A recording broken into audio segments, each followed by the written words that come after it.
तो अमेरिका से यूक्रेन को जल्द F-16 फाइटर जेट मिल सकता है। बाइडेन प्रशासन ने यूरोप के अपने सहयोगियों को इस बात के संकेत जारी कर दिए थे। देखिए, काफी लंबा वक्त हो चुका है और ऐसे में दोनों देशों के बीच में एक बार फिर से नया एपिक सेंटर जो है क्राइमिया को लेकर बनता हुआ दिखाई दे रहा है। लेकिन अपने अपने दावे दोनों ही देश के राष्ट्रपति करते हुए नजर आ रहे हैं। अमेरिका को कादिरोव की तरफ से बड़ी धमकी यहां पर दी गई है। यूएस के टैंकों को नष्ट करने की चेतावनी सीधे तौर पर। तो देखिए, पुतिन कब तक यूक्रेन पर कब्जा कर सकते हैं, ये बात सिर्फ कादिरोव की ग्राउंड रिपोर्ट ही बता सकती है। कादिरोव ने अब यूक्रेन के सबसे बड़े सप्लायर अमेरिका को लेकर एक बहुत बड़ा दावा किया है। कादिरोव कह रहे हैं कि वो रूस के पुराने टैंक से अमेरिका के सबसे आधुनिक टैंक का शिकार करेगा। लेकिन इन सब के बीच में सवाल ये है कि क्या कादिरोव शेखी बगा रहा है या वाकई ऐसा मुमकिन है।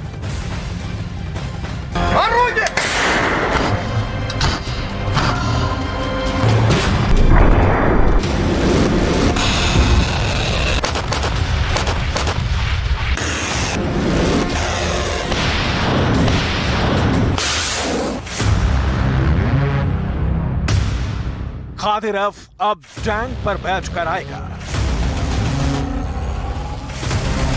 कादिरोव अब टैंक पर बैठकर कीव पर हमला करेगा।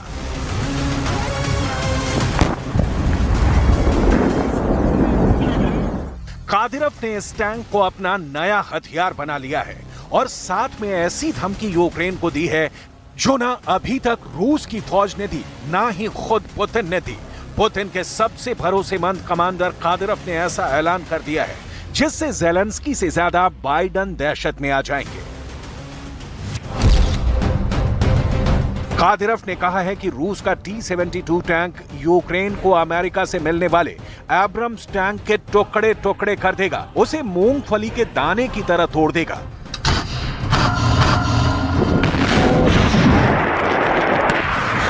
ये बहुत सीधी वार्निंग है जिसमें गोलों की ताकत से ज्यादा माइंड गेम वाला हमला किया गया है।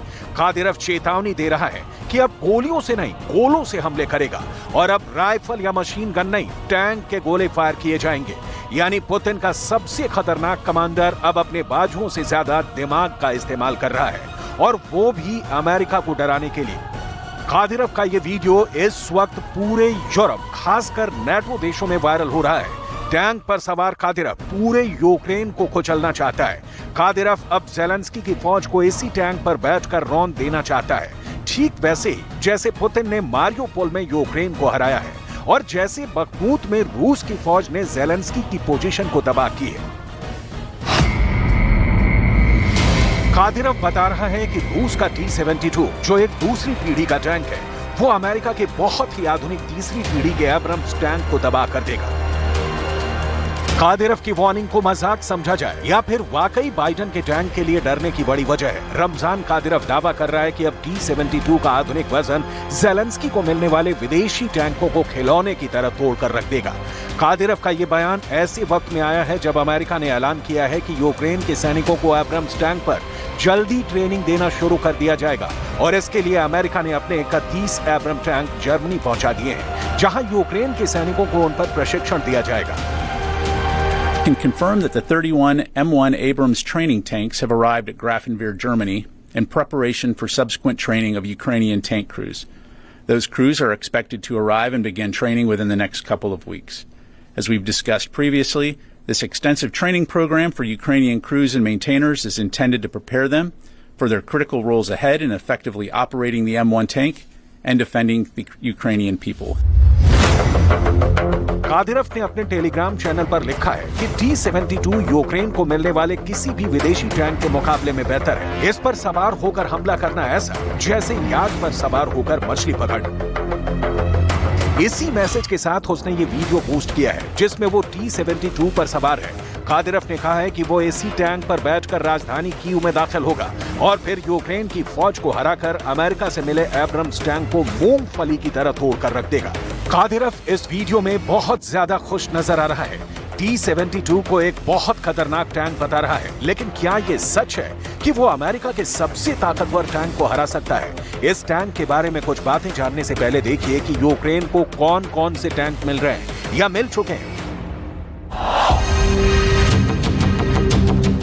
यूक्रेन को जर्मनी से लेपर्ड टैंक मिले हैं, यूक्रेन को ब्रिटेन से चैलेंजर टैंक मिले हैं, यूक्रेन को अमेरिका से एब्रम्स टैंक मिल सकते हैं। ज़ेलेंस्की को इसकी पूरी उम्मीद है।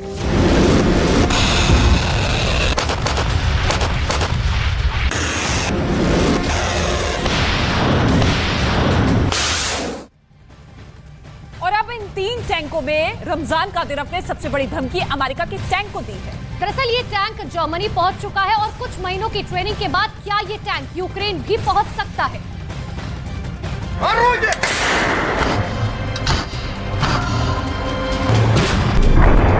These tanks are intended specifically for training, don't necessarily have the capabilities that they would need to go into combat. So the tanks that we will be providing to Ukraine are going through the refurbishment process right now. They will be updated, upgraded, and prepared for exportability to Ukraine. And because we're doing this concurrently, we will be able to provide those tanks to them in the fall timeframe to get them into Ukraine before the end of the year. Zelensky को tank कब मिलेंगे, इस पर Biden ने कोई तारीख तय नहीं की है। बातें और दावे अब भी अंदाज के हिसाब से हो रहे हैं। यही वजह है कि कादिरोव ने अमेरिका के टैंक की एंट्री से पहले ही उसके खिलाफ माइंड गेम खेलना शुरू कर दिया है। जबकि सच ये है कि T-72 का नया वर्जन अमेरिका के एब्रम्स के सामने कुछ नहीं कर पाएगा। ऐसा दुनिया इराक में देख चुकी है, इसलिए अब आप इन दोनों टैंकों का मुकाबला देख लीजिए।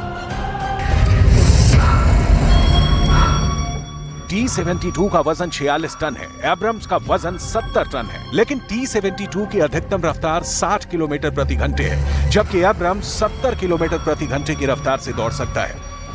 T-72 की बैरल यानी तोप 125 मिलीमीटर की है, जबकि एब्रम्स की तोप 120 मिलीमीटर की है, लेकिन एब्रम्स के बख्तर यानी उसका कवच T-72 से मजबूत है। एब्रम्स में लगा ट्रॉफी सिस्टम उसे दुश्मन के हमले से बचा लेता है, जबकि T-72 में ऐसा नहीं है। एब्रम्स जेट फ्यूल से चलता है, जबकि T-72 को डीजल ईंधन चाहिए। बस यही बात है जिसे लेकर अमेरिका यूक्रेन को यह टैंक देने में ज्यादा जल्दी नहीं दिखा रहा, क्योंकि युद्ध में अगर इस टैंक को जेट फ्यूल नहीं मिला तो ये लोहे का टुकड़ा बनकर रह जाएगा और फिर पुतिन का कोई भी टैंक इस पर आराम से निशाना लगाकर इसे खत्म कर सकता है। Particular tanks, certainly a key aspect of the training will be maintenance and sustainment of that capability. You've heard us talk about the fact that the M1 is a complex machine that requires a lot of maintenance to sustain it, keep it operating, so that will be crucial, which is why we're doing the training in stride with the actual refurbishment of the tanks. So that अपने घोड़े ज़ाज़ू को आजाद कराने के लिए फिरौती चुकानी पड़ी, यानी जो कमांडर पुतिन का सबसे खतरनाक योद्धा माना जाता है, नाटो ने उसे ब्लैकमेल करके उससे भी फिरौती वसूल ली। ये बात कादिरोव से ज्यादा पुतिन के लिए शर्मनाक कही जाएगी। कादिरोव ने अपने घोड़े ज़ाज़ू को नाटो के चंगुल से छुड़ा तो लिया, लेकिन अब उसे फिर डर सता रहा है कि ज़ाज़ू नहीं तो उसकी किसी और प्यारी चीज के खिलाफ नाटो साजिश रचने वाला है। 16 साल के ज़ाज़ू को चेक गणराज्य के एक गांव से इसी वर्ष मार्च में चुरा लिया गया था। इसके बाद कादिरोव ने ज़ेलेंस्की की खुफिया एजेंसी से संपर्क किया और फिर 15 लाख रुपए की फिरौती की डिमांड हुई। कादिरोव फौरन ये रकम चुकाने को राजी हो गया और ज़ाज़ू अब फिर से कादिरोव के पास है। ज़ाज़ू को कादिरोव ने 2012 में खरीदा था। कादिरोव को घुड़सवारी का शौक है, लेकिन यूक्रेन में जब उसके खिलाफ प्रतिबंध लगे तो ज़ाज़ू भी इसकी चपेट में आ गया और फिर उसे चेक गणराज्य में एक जगह बंद करके रख दिया गया। अब ये घोड़ा फिर से कादिरोव के पास है, लेकिन अब बड़ी खबर ये है कि कादिरोव अब टैंक पर सवार हो चुका है और उसका टारगेट कोई घुड़सवारी का मुकाबला नहीं बल्कि यूक्रेन की राजधानी कीव है।